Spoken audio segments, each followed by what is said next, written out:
Hola a todos, en este video voy a tratar de explicarles lo correspondiente a las primeras dos clases que tenemos en el cronograma de la materia Introducción a la Psicología. Vamos a hablar un poco de historia de la psicología, una breve introducción, y sobre las escuelas de la psicología, que la idea es que puedan como tener una primera aproximación a algunas de las escuelas que después quizás vamos a ir profundizando en las próximas clases. Este Power que vamos a usar ahora y que yo les voy a mostrar es un recorte que hice para poder dar este videito. El PowerPoint completo lo tienen en el campus, como ya les expliqué en los videos anteriores.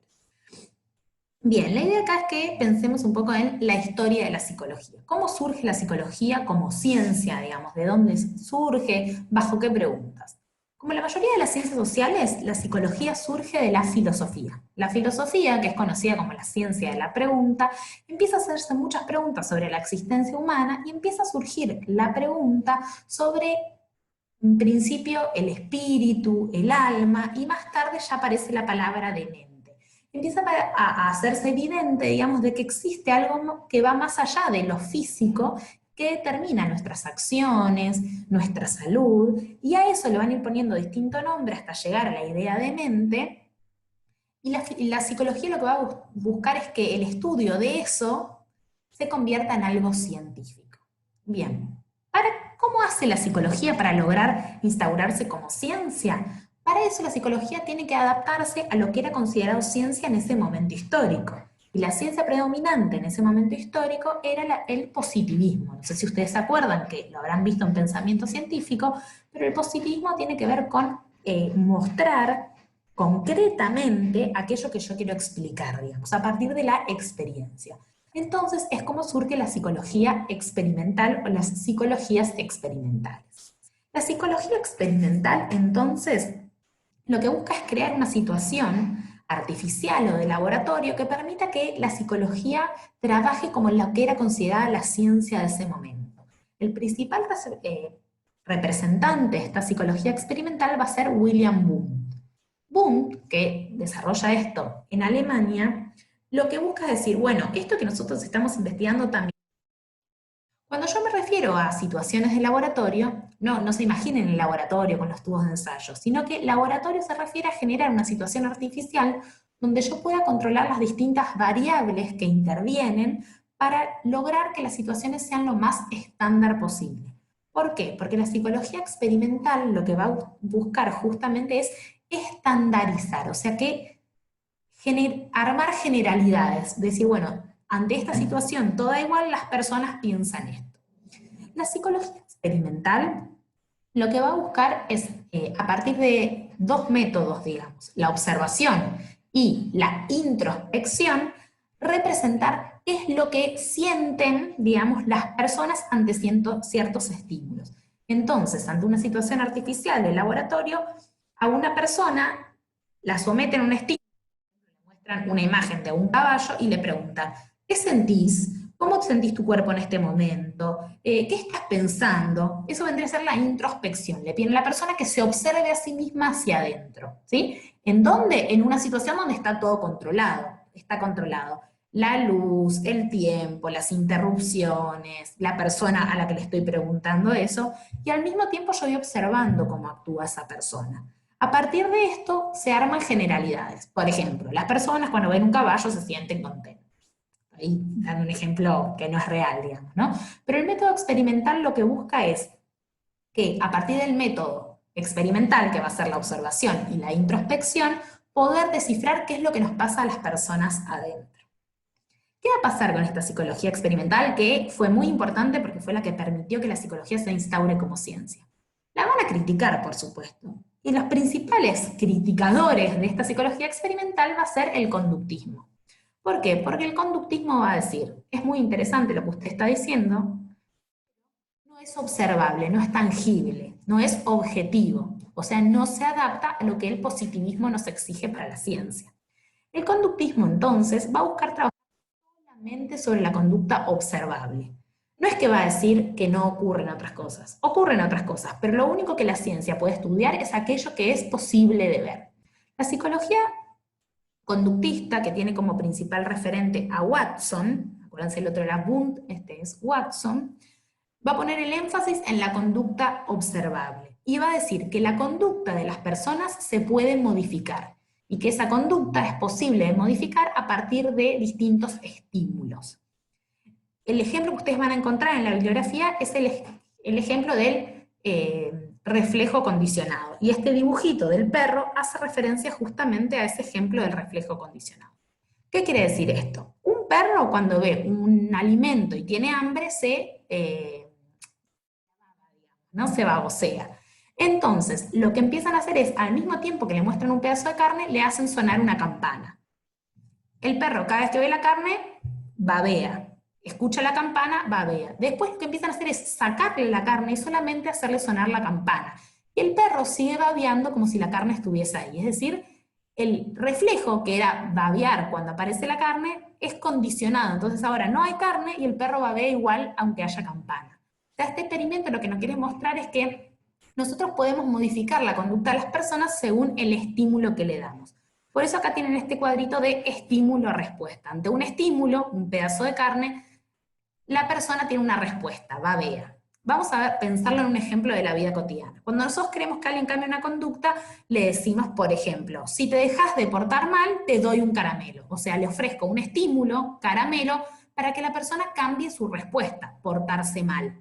El conductismo está presente en nuestra vida cotidiana todo el tiempo y aparece mucho en la educación, ¿sí? Entonces yo le ofrezco un estímulo, te voy a querer mucho si vos haces tal cosa, o les voy a poner una buena nota si ustedes leen todo el material, ¿sí? Yo ofrezco un estímulo a cambio de una respuesta. De esta manera lo que busco es modificar la conducta o la respuesta humana ante cierto estímulo. Sin embargo, el conductismo lo que no explica es por qué ante un cierto estímulo yo modifico mi respuesta. ¿Sí? Va a decir, bueno, el por qué es importante, pero no se puede explicar porque no se ve. Entonces yo puedo asegurar que cuando te doy un caramelo te portás bien, bueno, más o menos, pero no puedo asegurar por qué, ¿sí? Y eso lo siento mucho, pero no lo puedo explicar. Y hasta acá va a llegar el conductismo. Otra escuela que va a ser muy importante, que nosotros vamos a trabajar en esta materia, va a ser el evolucionismo. El evolucionismo lo que busca es ver cómo se van transformando las personas a lo largo de su vida, infancia, adolescencia, adultez, ¿sí? Por un lado, comparada que busca comparar la conducta humana con la conducta de otras especies, de otros animales, que es algo bien derivado de la teoría de Darwin de la evolución, por otro lado, con lo que vamos a llamar la psicología cognitiva. A la psicología cognitiva, que tiene como principales referentes a Piaget y a Vygotsky, lo que le va a interesar justamente es lo que el conductismo dejó de lado, que es lo que pasa entre medio del estímulo y la respuesta. ¿Por qué? Ante cierto estímulo, la persona modifica su respuesta. Entonces, lo que se van a interesar estas teorías es por entender cómo funciona el psiquismo humano, la mente humana, cómo procesa la información la cabeza humana para que, ante un cierto estímulo, yo tenga una respuesta determinada. ¿Sí? Entonces, justamente se va a preocupar por la cognición humana. La cognición vendría a ser el pensamiento humano. Es por esto que tanto Piaget como Vygotsky son autores que se estudian mucho en educación, ¿sí? Porque es ahí donde trabajamos mucho la cuestión del aprendizaje, la conciencia, ¿sí? Bien, entonces vamos a conocer un poquito de Piaget y un poquito de Vygotsky. Piaget y Vygotsky tienen algo interesante y es que son autores que jamás dialogaron entre ellos, pero fueron contemporáneos y sus desarrollos se suelen estudiar juntos porque tienen algunas similitudes y por supuesto también algunas diferencias. Piaget y Vygotsky nacen el mismo año, eso es curioso, ¿no? Pero en contextos muy distintos. Vamos primero con Piaget. Piaget es conocido por la psicología genética o el evolucionismo.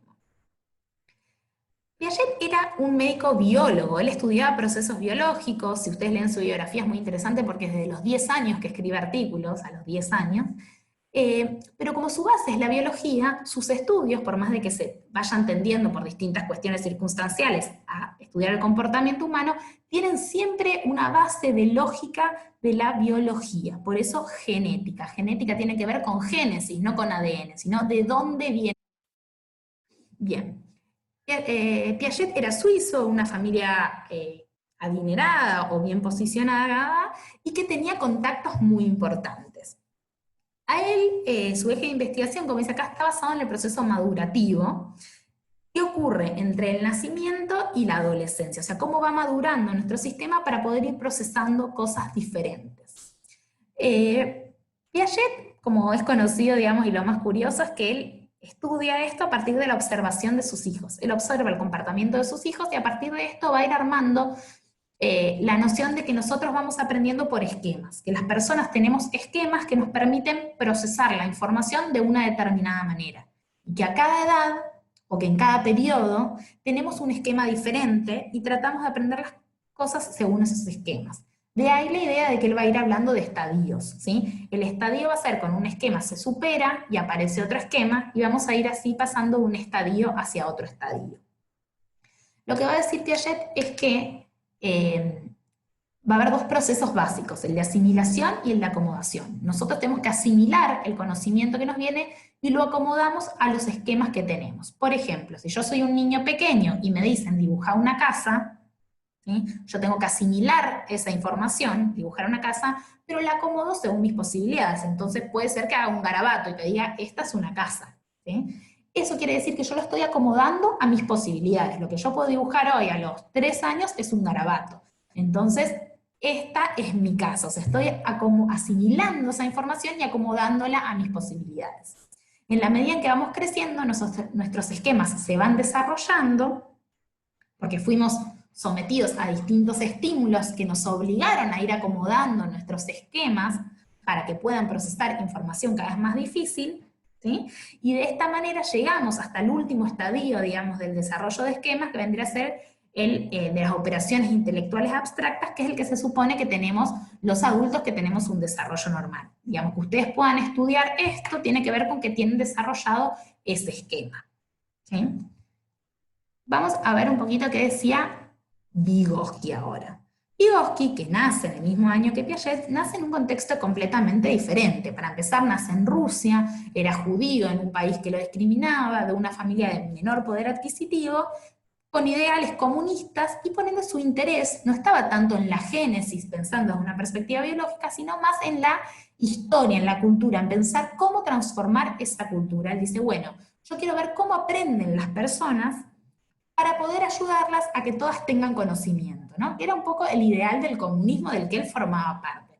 Entonces él empieza a trabajar en la educación popular, en las universidades obreras, educando a las personas, y a partir de ahí hace su teoría de cómo aprendemos las personas. Bien, lo que va a decir Vygotsky es que las personas aprendemos en la interacción con otras personas y en la interacción con la cultura en la que vivimos. En la medida en que nos vinculamos con otras personas, vamos a ir incorporando la cultura y las distintas herramientas que esa cultura nos ofrece. La principal herramienta que nos ofrece la cultura es el lenguaje. Es el lenguaje escrito, verbal, de expresiones, digamos que yo estoy haciendo un montón.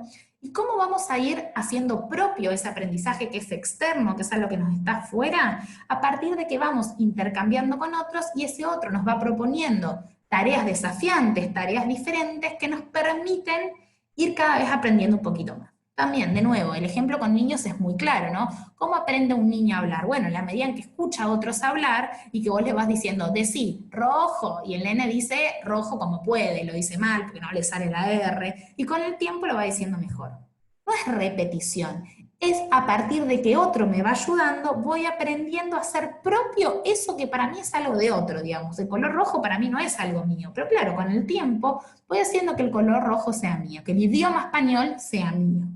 Entonces, cuando voy a un lugar donde hablan otro idioma, ese idioma me parece algo no propio, pero a alguien que nació ahí le parece propio. O sea, esa es la cultura. Vygotsky dice, aprendemos en la cultura que tenemos a partir de la interiorización de los conceptos que están en la cultura. Él va a desarrollar este concepto que es el de zona de desarrollo próximo, que es muy conocido, que lo que va a decir es que nosotros tenemos una zona de desarrollo real y una zona de desarrollo potencial. Y en el medio va a estar la zona de desarrollo próximo.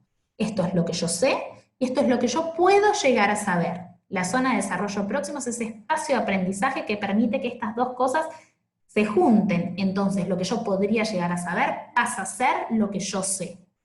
¿Qué quiero decir con esto? Que mi zona de desarrollo potencial va a estar determinada por mi zona de desarrollo real. Un niño que está en quinto grado no tiene como zona de desarrollo potencial aprender la materia de introducción a la psicología, porque le faltan aprender un montón de otras cosas. Entonces, su zona de desarrollo potencial no es introducción a la psicología, es aprender a leer.